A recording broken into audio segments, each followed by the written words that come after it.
Inaabangan pala talaga ng mga intrigerang tambay sa online world kung ano ang magiging pagtanggap ng viewers sa seryeng Roja na pinagbibidahan ni Donnie Pangilinan at Kylie Chari.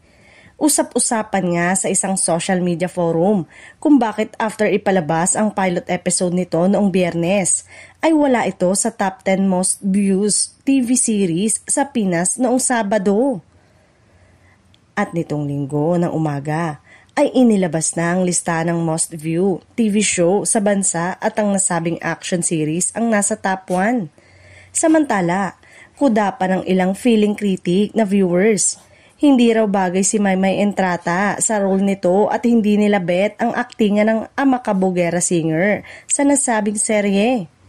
May nagkomento pa nga na may susunod na raw sa nagtrending noon na pinagtatawanan at kinikriticize na acting ni Angie Salvacion sa seryeng Linlang at si Maymay na nga raw yun para sa seryeng Roja.